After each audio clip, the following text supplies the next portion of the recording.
Hi,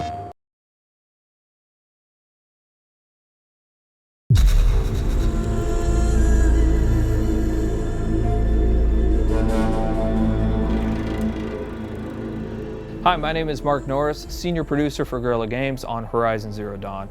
And here we are, finally with Paris Games Week. We premiered Horizon Zero Dawn at E3, and at that time we only showed the behind closed doors to a number of the media members, but we've never shown it publicly. And finally, we are going to do that here today.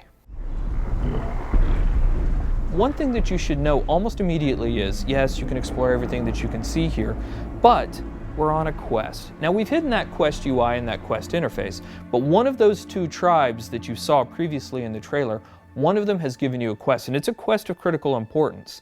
And that quest is to get a very specific resource. It's a resource from the canisters that you can find on the back of this herd that we call the grazers. Now, why do you need this resource? Why does this tribe need it? What is happening in this world? Those are still things that we're going to keep a mystery, but you will desperately need to retrieve this because it's a critical part of what's happening.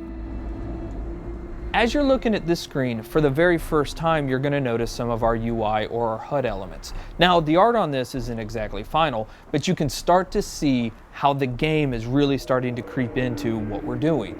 You can see in the top middle part of the screen that there is a compass. Now, we've hidden our quest markers and our quest objectives, and we'll talk about a quest here in just a moment, but you can see a compass certainly denotes an open world style of adventure.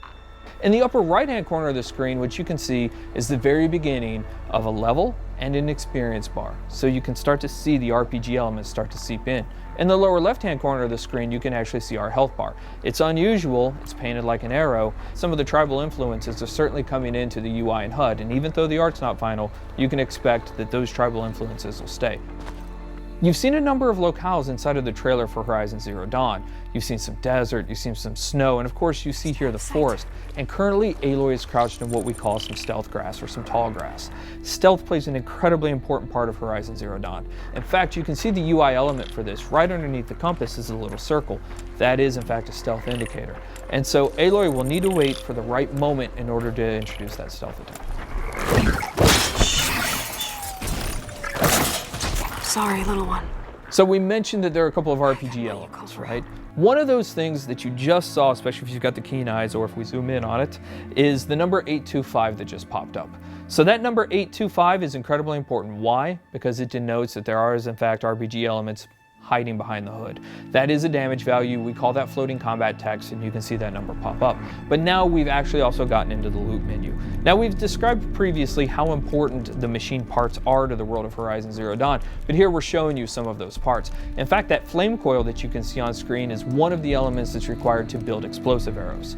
Now, machine parts are incredibly important. The economy, the entirety of the world of Horizon Zero Dawn is built around these machine parts. So here you can see Aloy picking up what is essentially a couple of health plants. Now, those will fill up your health if you get low, but the important thing here is actually what they represent. You will want to explore every nook and cranny of this open world.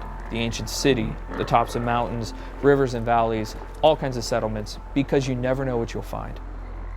Guerrilla's DNA is strong in Horizon Zero Dawn. We've talked about this game being an action RPG, but Guerrilla Games is really known for its action. What Aloy is going to do here, she's going to use what we call the explosive tripwire. And that is really used as a trap. It can be used as a defensive countermeasure, but it's mostly used as a preventative measure. She knows, because she spent so much time with these machines, that these grazers are incredibly skittish, that they will run off at the first sight of her or the first sight of noise. And she knows that if she's going to complete this quest, she's got to get those canisters. So for her, the best way to make sure this happens is to set these explosive tripwires down and try to find a way to force the grazers into the traps. So that's what we're going to try and do. We're going to set down a couple of these traps and we're going to try and create a distraction.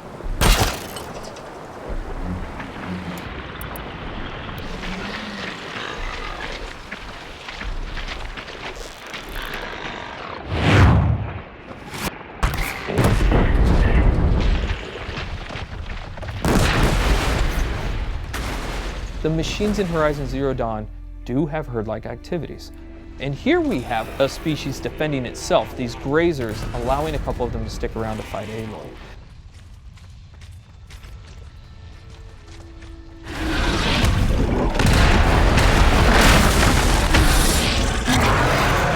This is the mighty Thunderjaw. One thing that you will immediately notice is the size differential between Aloy and the Thunderjaw. The Thunderjaw is 24 meters long and it's 10 meters wide.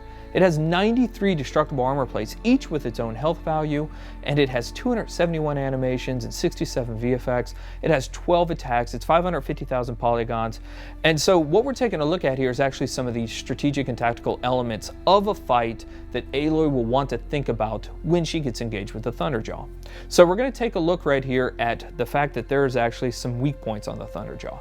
As you're taking a look at the leg here, that orange muscle that you can kind of see underneath there, that is also a weak point. If you're able to hit that, you're able to do 4 times the amount of damage that you would ordinarily do. Now the question is, how would you actually take off that armor plate? Now we give you a couple of options there, but the best option is to use the machine itself. So we're taking a look at the disc launcher right now, and you saw earlier in the E3 trailer that you can shoot off the machine. You can shoot off the disc launcher, but you didn't know why we did it.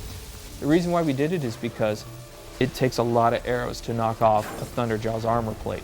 But if you can knock off its disc launcher, you can pick the disc launcher up and use its own weapons against it, and that's one of the best ways to take down the Thunderjaw.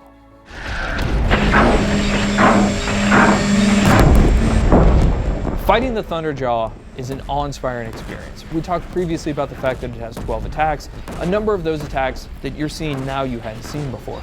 It's not that it has a tail swipe and a foot stomp and a little bit of a disc launcher attack. Shooting off those disc launchers is incredibly important for a second tactical reason. It has a 360-degree absolute assault with that disc launcher that makes it incredibly difficult for you to get anywhere close to it. So you're going to want to take off those disc launchers. But if you are, you'll notice now it still has a railgun and a mouth laser. So this thing's serious. Even though it's previously damaged, it still has a huge amount of attacks. So what Aloy is going to try and do here is try to find a way to tie the machine down so that she gets a brief window to figure out her next move.